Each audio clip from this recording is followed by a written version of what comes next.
Most coaches use genetics to explain why their athletes aren't getting faster. And they're not wrong. Genetics do matter. But if genetics are your explanation, you've already stopped coaching and your athletes are paying for it in every single session. Here's the question every coach has asked at some point. Are some athletes just born faster? And the honest answer is yes. Genetics do play a role. Fibre type, limb length, neurological efficiency, these things matter. And pretending they don't helps nobody. But here's what most coaches get wrong. They use genetics as the full explanation. That athlete is fast because they're built for it. This one isn't fast because they're not. And once that belief takes hold, the whole coaching stops. So why develop something that's already been decided? Take a look at this box here. This is your athlete's speed potential. This bar represents everything they could be. Now, here's where most athletes are. Okay? Halfway, maybe less. This top half here is completely untapped, completely undeveloped, completely available. It is just sitting there waiting for the right process to unlocking it, because most coaches spin the same wheel of strength and power training and hoping and guessing what's going to generate speed to unlock this potential, because genetics aren't the reason your athletes aren't faster. They're the reason your athletes can be faster. Every single athlete you work with has the potential. They just haven't touched it yet. And the only thing standing between where they are and where they could be is a plan that actually targets that. So genetics do set the ceiling. Most athletes are nowhere near it, which raises the real question. If it's not genetics holding them back, then what is it? So if genetics aren't the limiting factor, the next place coaches look at is something known as training age. This athlete has been in the gym for 5 years, they've done all the work, they should be fast by now. And this is where one of the most common mistakes in speed development actually hides, because training age and speed age are not the same thing. So let me show you what I mean. Simply put, we've got two columns here. In this side, we've got our typical training age, where we've got learn to train, training to train, training to win, compete, and training to win. And inside this, we have all the basic gym work. We've got 5-6 years of fitness work, conditioning, team training. So we've got all of the fundamental components of fitness, which we typically talk about in the hope that we try and get speed as a byproduct, which we've covered in the previous video. But now this column here, speed age, has to understand one of the key constructs which take our athlete through our training age paradigm, which is this: have they actually spent specific time dedicated to develop speed qualities and sprint work? I'm talking structured exposures, deliberate sprint practice. And for most athletes, this column is almost empty. For example, for an athlete to get out of learning to train to training to train is 2 years, okay? And you would know this. Think about when you first started going to the gym. You'd be lifting weights 3 to 4 times a week, and over a 2-year period, your body would completely transform, because you're tapping into this fundamental physical genetic ability that hadn't been tapped, all the while neglecting the specificity and the consistency required to develop sprint qualities. So therefore, someone could be training for 5 years and have 5 years of structured training, but not 1 year of deliberate speed work. And that is the key mistake many coaches make, because they've not touched their speed age at all. And this is the thing coaches miss. An athlete can have a high training age but a very low speed age. They've been building general qualities for a long period of time, and nobody has ever sat down and deliberately built their speed. So when coaches wonder why their experienced athletes aren't faster, this is usually the answer. They've been training hard, but they've been doing all the wrong things. I actually had an experience of this working in professional rugby with a 35-year-old ex-Welsh international and Premiership rugby player who's 35, and we achieved lifetime sprint bests in 10 meters, 20 meters and top speed within 6 months. And he was 35 years old. What he had is an incredibly high training age of over 20 plus years, but he hadn't developed a single level of speed age. We changed the training, we had opened the door to his true genetic profile, this untapped area, and the results came very, very fast. So the fix actually isn't more training, it's restructuring what the training is actually used for. Audit how much time is generally going into sprint development each week, and then start shifting the balance towards it. Training age will tell you how long an athlete's been working, but speed age will tell you how much of their work has actually transferred to speed.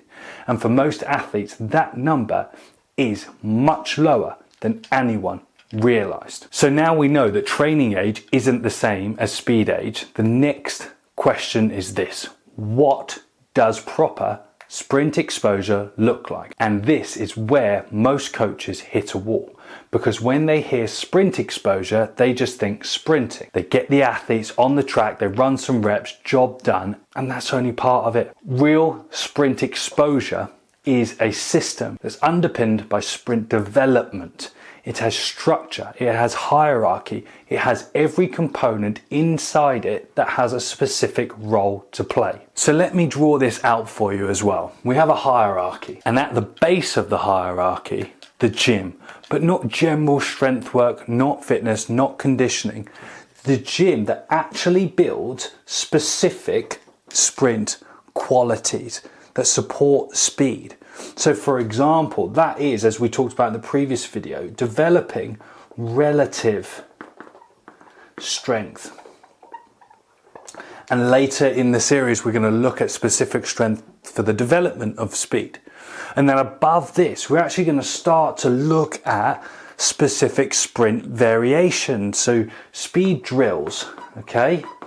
Variants of sprinting, the structured sprint work, okay? And then each is going to be replaced and placed in a specific order to help develop the quality, because we have a bottom-up approach, because we are monitoring speed and the development of the types of speed we're trying to develop, and everything from the top, the bottom up is supporting that. And that's really vital with the preparation for team sport athletes and all athletes alone, because the outputs underneath are designed to produce that. And if they're not designed to produce that, then they're a waste of time. So every level of this hierarchy feeds the one above it.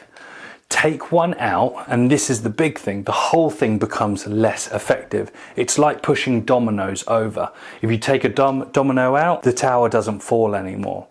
Coaches who skip the gym work wonder why their athletes lack the physical foundation to sprint well, because gym work is very important for the development of speed. Coaches who skip the structured field work wonder why gym strength never transfers to the track. It's because the exposure isn't just sprinting, it's everything that makes sprinting possible, organized in the right order. So stop building general qualities and start building towards speed. Every session, gym or field, should have a clear role in this hierarchy and a clear reason why it is there. Because even with the right exposure, there's still one more reason an athlete can plateau. It comes down to how fast you ask them to move before they're ready. So we've looked at genetics, training age, sprint exposure, and now the final piece, and honestly the most consistently overlooked, is movement competency. How well can your athletes actually execute the movements that make them faster? And the answer for most team sport athletes is not as well as you think, because they've never been given the environment to actually develop them. Here's what happens in most speed sessions. The athletes line up, the coach blows a whistle, everyone goes flat out, and it looks like speed work. But what's really happening? The athletes who are already fast stay fast. The athletes who aren't just repeat their existing patterns and just at maximum effort. Nobody is actually developing anything new. They're just expressing what they already had as fast as they can. Here's why. Look at this graph. Speed of movement is going to be going on this axis, and retention of the skill is going to go on this axis. As you see, as speed of movement goes up, retention will decline. Okay? Because if we ask an athlete to move fast, the less that they can actually process, feel and learn from what they're doing. Which means if you only ever train at maximum speed, you're only ever getting maximum expression and you're never getting maximum development. So when we look at the process of integrating skill and learning skills, we initially have what's known as a cognitive bias, and that cognitive bias will give us an impulse of learning. So the brain is learning and understanding it, but over time, 1 week, 2 weeks, 3 weeks, we have complete rates of forgetting. So that's session 1, session 2, its job is to actually re-support that learning to mitigate the rates of forgetting as we come off. And this is how we start to develop it. And that is why the whole method is so underused in speed coaching. Athlete needs time at lower speeds to actually learn the movement, feel the positions and build the skill before they're asked to perform it at full pace. You would do that when learning any other skill, so why is speed any different? That's why I created the Learn, Load and Execute framework. Learn the movement at the speed where skill retention is the most highest. Load it with either complexity or resistance to build the competency. Then execute it at full speed once the skill is actually there. Stop asking athletes to go fast before they're ready. Give them the process to develop the movement first and the speed will follow. So let's bring this all together. Why are some athletes faster than others? Genetics do play a role, absolutely. But for most athletes, genetics are the smallest part of the story. The real reasons are a low speed age hiding behind a high training age, sprint exposure is never properly structured, and movement that's never been developed at the right speed to actually stick. And here's what that means for you as a coach. The gap between where your athletes are and where they could be isn't fixed. It isn't decided. It's incredibly coachable. Every athlete you work with has untapped potential sitting in that top half of the bar, right where it was there. And the right process unlocks it. But here's the thing. If every athlete has the potential to get faster, the next question becomes, should every athlete be trained the same way? Because the answer to that changes everything about how you structure your sessions, select your exercises, and sequence your progression. And that is exactly where we're going to look in the next video, because not every athlete should sprint the same way. And once you understand why, you'll never program a speed session the same way again. Watch the next video.